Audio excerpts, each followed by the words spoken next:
Good morning friends, how are you all? I hope that you all are fine and enjoying the classes. ये class का एक नया ही segment है जिसमें हमें ग्रामर चेंज करने हैं और ग्रामर चेंज के साथ आराम से बोलना सीखना है।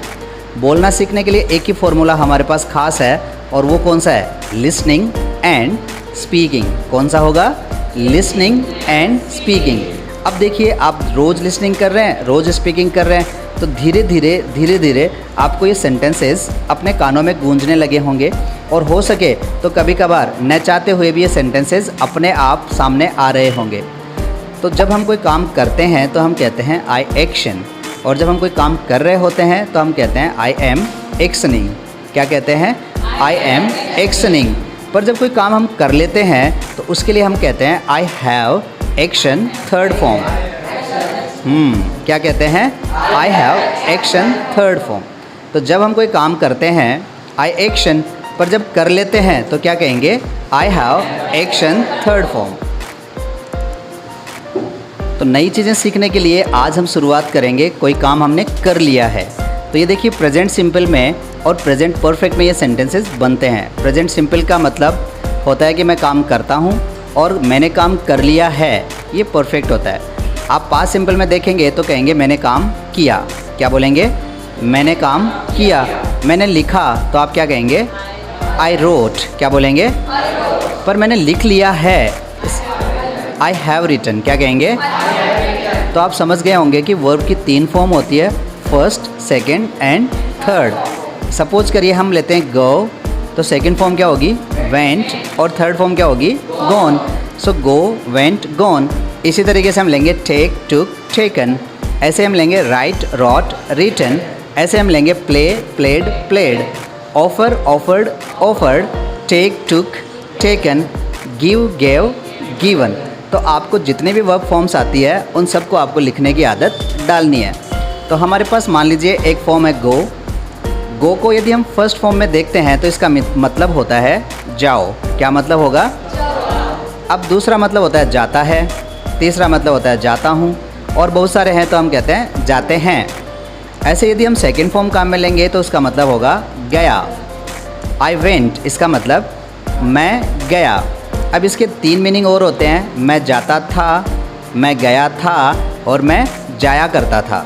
जाया करता था को यदि कभी कन्फ्यूजन लगे तो आप उसमें ये भी कह सकते हैं आई यूज़ टू गो। क्या कहते हैं? मैं लिखा करता था, मैं देखा करता था और मैं बोला करता था। वेल, इसी तरीके से आसान है। पर आज हम जो बात कहने वाले हैं वो हम ये कहने वाले हैं मैंने कर लिया है। I have action third form. मैंने सोच लिया है, आई हैव थॉट। क्या कहेंगे? मैंने लिख लिया है।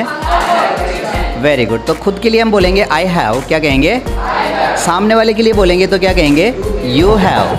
और यदि हम सारे मिल जाएं तो हम कहेंगे वी, और सामने वाले या इधर वाले उधर वाले सारे मिल जाए तो कहेंगे they have. Am I right?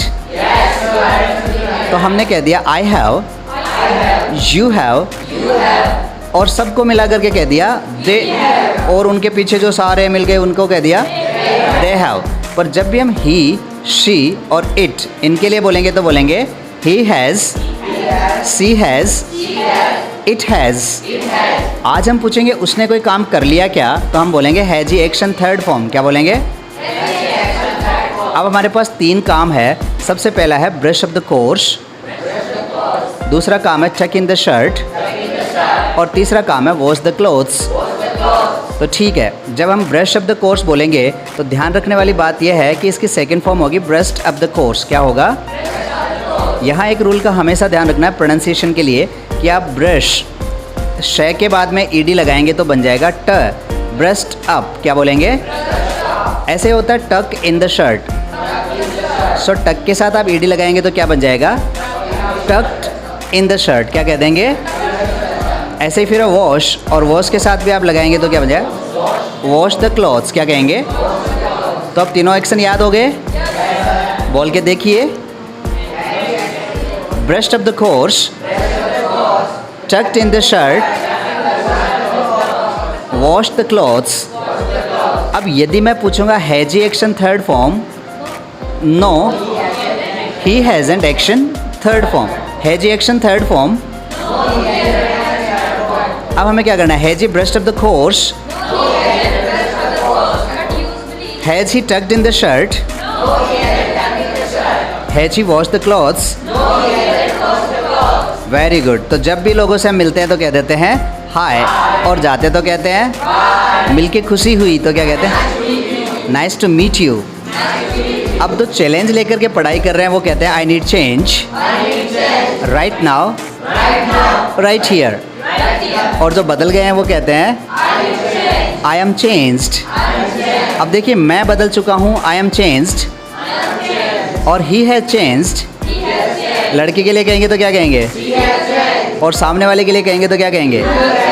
You have changed. और जो बदल चुके हैं वो कहते हैं यस आई हैव चेंज्ड। तो ये जो चेंज है, change is the salt of nature, इसीलिए कहते हैं कि परिवर्तन प्रकृति का नियम है। तो आज हमारे पास एक्शन है has he action third form? No, he hasn't action third form, but usually he exchange. तो एक चीज़ और नहीं हमने इसमें जोड़ दी है, यूजुअली। यूजुअली का मतलब daily, many times, but usually he exchange. इसका very good. Has he tucked in the shirt?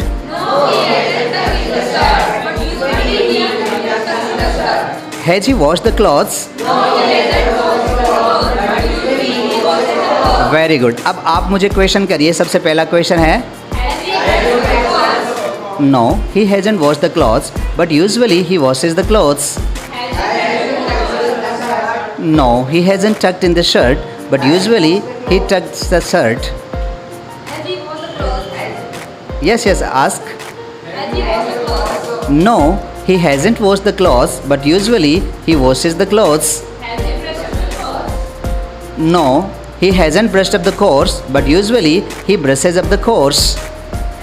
That's all. क्या कहेंगे? So it's a child's play.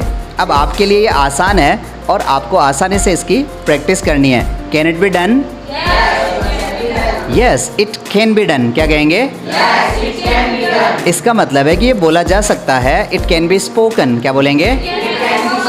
Practice की जा सकती है। It can be practised. दरवाज़ा खोला जा सकता है।